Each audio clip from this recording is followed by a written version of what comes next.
Ay de las Alas, nagdududang may ibang babae si Gerald Sibayan. Naging usap-usapan sa mga netizens ang mga pahayag ni comedy queen Ay de las Alas sa kanyang latest interview sa Fast Talk with Boy Abunda, noong Lunes 11 ng Nobyembre, kung saan inamin niyang hiwalay na sila ng kanyang asawa na si Gerald Sibayan. Ngunit bukod sa kanilang paghihiwalay, nagsalita rin si Ay tungkol sa mga hinala niyang may third party na kinasangkutan si Gerald, isang isyong matagal nang pinag-uusapan sa social media. Sa interview, ipinahayag ni Ay na may kutob siya na may iba ang kanyang asawa. Ako, ramdam ko mayroon, gut feel, ani Ay. Bagamat inamin niyang naramdaman niya ito, sinabi rin niyang hindi na ito mahalaga para sa kanya, lalo na nang magdesisyon si Gerald na maghiwalay na sila. Pero it doesn't matter naman kung mayroon o wala na. Kasi nung sinabi niya na firm na siya sa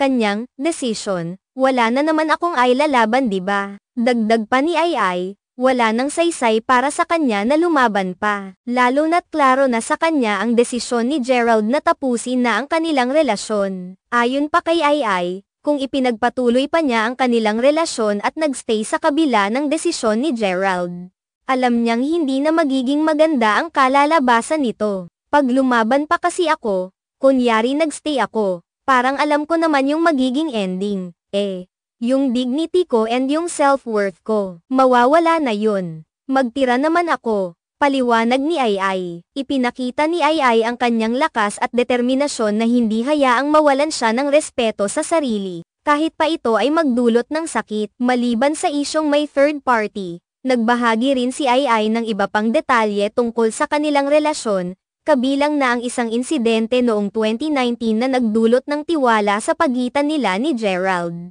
Ayon kay Ay, noong 2019 ay nagkaroon ng pagtataksil si Gerald, na naging isa sa mga dahilan ng pagkakaroon niya ng trust issues. So parang may trust issues na ako. So siguro isa yun sa minsan hindi ko alam na pagtalak ko sa kanya. Aniya, ipinahayag ni Ay na naging mahirap para sa kanya na magtiwala kay Gerald matapos ang insidenteng ito. At ito rin ang nagiging dahilan ng mga hindi pagkakaintindihan nila. Sa kabila ng lahat ng ito, ipinakita ni Ay ang kanyang maturity at pagiging handa na tanggapin ang mga nangyari. Bagamat masakit ang lahat ng pinagdaanan nila ni Gerald, nagsalita siya ng may paggalang at hindi nagbigay ng mga akusasyon. Ayon kay Ay, tinanggap na lamang niya ang kanilang sitwasyon at napagtanto niyang mahalaga ang pagpapanatili ng dignidad at self-worth kaysa magpatuloy sa isang relasyon na hindi na healthy para sa kanya. Sa huli, pinili ni Ay na mag-move on at magpatuloy sa kanyang buhay. Hindi na rin siya nagbigay ng malalim na detalye tungkol sa kanilang hiwalayan.